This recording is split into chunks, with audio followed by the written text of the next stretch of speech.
So today we are going to study about the construction material. The topic is roof.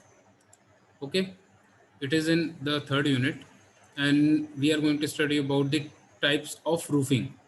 It is the general picture of roofing, which is generally we used to see in the rural areas. These types of roof are used.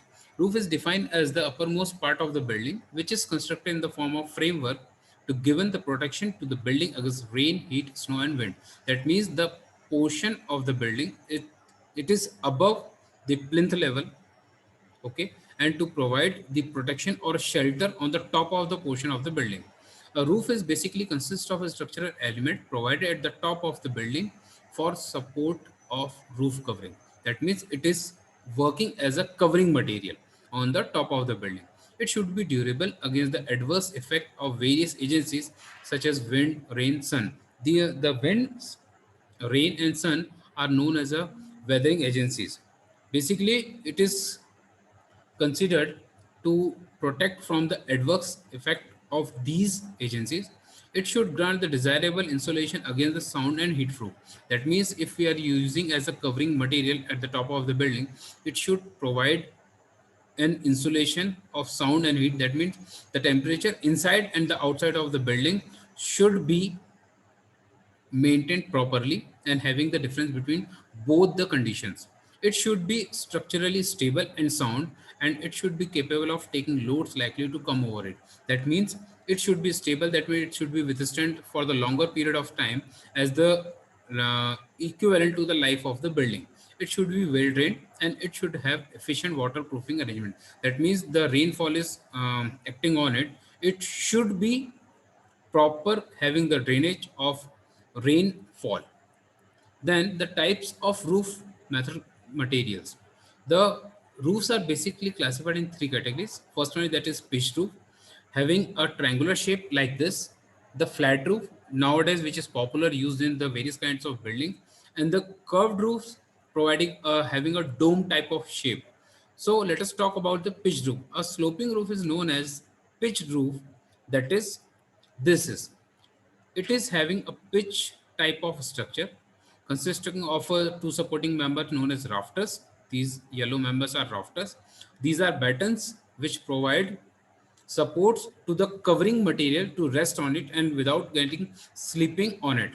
This is the ridge board, which provides the joint or support to the both the rafters to resting on the top of the portion. This is the purlins, which provides supports the rafter without causing any kind of sagging under the action of load acting on it. These are the wall plates on which the both the rafters are resting on it. This is ceiling and joist. This is ceiling, the gray portion on which the joist member resting on it, which holding both the rafters without any slipping. So the generally picture of the pitched roof is this. Now the purlins is the wooden piece which are placed horizontally on the principal rafter to carry the common rafter are known as purlins. That means which provide the support to the rafter members. The rafters are the piece of the timber which extend from the cage to the ridge. That means this is the rafter which is joining from the ridge port to the wall plate. The common rafter or intermediate rafter which supports the roof covering. That means the common rafters having the function of supporting the rafter and the main rafter members without from the slipping. The hip rafter which provides at the junction of the two roof slopes. The jack rafter, any rafter which is shorter than the common rafter, is known as jack rafter or which provides supporting to the common rafter. Now the ridge is a wooden piece provided at the ridge line of a sloping is known as ridge or ridge board or the ridge piece. That means the point at which both the rafters joint at the top. The span is the horizontal distance between the internal face of the wall or the support is known as span clear span. That means the portion between the walls is known as the clear span or the span at which the horizontal members resting or supporting or providing the space to working on it. Now, let us talk about the valley, which is the when two roof surface meet together and form an internal angle is known as a valley. The wall plate are the longer wooden member which are embedded on the top of the wall to receive the common rafter. It is a general picture. अगर हम इसमें बात करें तो ये हो गई आपकी रिच लाइन. ये हो गए आपके कॉमन राफ्टर्स, जिस तरीके ये दोनों दिख रहे हैं आपको। ये पर्लिन्स हो गई जिन पे ये राफ्टर रेस्ट कर रहा है, जो इनको सपोर्ट कर रही है। ये बैटन्स हो गई जो हम कवरिंग मटेरियल यूज़ करते हैं इसके ऊपर, वो इस पे जाकर रेस्ट करते हैं, इसके कारण ये स्लिपिंग इसमें नहीं आती। इस वर्टिकल हाइट को हम बोलते हैं राइज, जो हम जनरली प्रोवाइड करते हैं कि हमें जब हम पिच रूफ को यूज़ कर रहे हैं तो उसकी हाइट कितनी प्रोवाइड करनी है। जितनी ज़्यादा राइज होगी उतना अंदर इंटरनल हमें वैक्यूम वॉल्यूम मिलेगा टू वर्किंग ऑन इट, और इस जितनी ज़्यादा राइज होगी उतना ही हमें हेल्प मिलता है साउंड इंसुलेशन और टेम्परेचर कंट्रोल करने के लिए। इन दो मेंबर्स के बीच का जितना स्पान होता है उसको हम लोग बोलते हैं वर्किंग स्पान और क्लियर स्पान। अब अगर हम बात करें पिच रूफ की, तो पिच रूफ भी जो है वो सिंगल रूफ होते हैं, डबल रूफ होते हैं और ट्रस रूफ होते हैं। सिंगल रूफ की अगर हम बात करें, in this type of roof the common rafter are provided to each of the slope without any intermediate support. That means कि सिंगल रूफ में क्या होता है कि वो वन साइडेड इस तरीके से एंगल्ड होता है, जिसमें सिर्फ सिंगल रूफ होता है। जब हम इसको दोनों तरफ से यूज करते हैं तो डबल रूफ कुछ इस टाइप का हो जाता है। ठीक है। Now the single roof are classified as lean to roof, couple close roof and collar beam roof. सबसे पहले बात करते हैं, this is called lean to roof. That means कि जो आपका राफ्टर है वो इस तरीके से इंक्लाइंड है मेंबर्स के ऊपर। ठीक है। इस it is the simplest form of the pitch roof and it is known as a pent roof और एजिल roof. In this type of roof, one wall is carried up sufficiently higher than other to give the necessary slope to the roof. A lean-to roof is generally used for shed, outhouse, outhouses attached to the main building veranda. This is suitable for the maximum span of 2.4 metre. अगर इस type के slope की हम बात करें तो generally हम building के बाहर शेड प्रोवाइड करने के लिए इसका यूज़ करते हैं, जिसमें जो वर्किंग स्पान होता है वो 2.4 मीटर होता है। मतलब कि 2.4 मीटर के स्पान तक हम single roof lean to roof को यूज़ करते हैं। अगर इससे ज़्यादा स्पान अगर बढ़ जाएगा तब हम इसको यूज़ नहीं करेंगे, और इसके कारण क्या होगा, जब इस पर लोड बढ़ेगा तो इस पोर्शन में सैगिंग आने के चांसेस सबसे ज़्यादा हो जाते हैं। ये होता है कपल रूफ। दैट मीन्स कि अगर हम इसमें बात करें तो दो लीन टू रूफ को ज्वाइन करके हमने कपल रूफ बनाया। ठीक है। जिसका जो स्पान होता है वो 3.6 मीटर होता है। दैट मीन्स कि 3.6 मीटर के स्पान तक यूज़ करने के लिए हम कपल रूफ का यूज़ कर सकते हैं, जो उसको हम प्रोवाइड कर सकते हैं। इसके बाद आता है कपल क्लोज रूफ। जैसे ही अगर आपका इंटरनल स्पान जब 3.6 से बढ़ जाता है तो क्या होता है कि जब ये दो प्रिंसिपल राफ्टर आपके और ज़्यादा स्पान में आते हैं, दैट मीन्स जब लोड एक्ट होता है कि सैगिंग होने के चांसेस ज़्यादा होते हैं।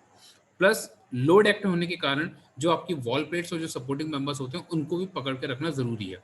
इसलिए हम एक टाई बीम प्रोवाइड करते हैं, जिसके कारण ये आपके दोनों राफ्टर्स इससे जॉइंटेड होते हैं, प्लस एज वेल एज ये आपकी वॉल प्लेट को भी सपोर्ट करता है इन दोनों राफ्टर्स को सैगिंग होने से प्रिवेंट करने के लिए। और ये हम प्रोवाइड करते हैं 4.2 मीटर के स्पान तक। दैट मीन्स कि अगर आप 4.2 मीटर से ज़्यादा स्पान के लिए अगर यूज़ कर रहे हो तब जो है हमें कपल क्लोज रूफ को यूज़ नहीं कर सकते। Then it is known as collar beam roof, कि इसमें जो हम सपोर्टिंग मेंबर यहाँ प्रोवाइड कर रहे थे उसको हम ऊपर प्रोवाइड कर देते, क्योंकि जब ये स्पान आपका जब ज़्यादा बढ़ जाएगा तो क्या होगा कि ये वाला पोर्शन ज़्यादा हो गया, इसके कारण जब इस पर लोड एक्ट होगा तो इसके फेलियर होने के चांसेस सबसे ज़्यादा होते हैं, जिसको प्रिवेंट करने के लिए हम इन राफ्टर्स के बीच में एक कॉलर बीम को प्रोवाइड कर देते हैं, जो कि मैक्सिमम 4.8 मीटर के स्पान तक सुटेबल होता है।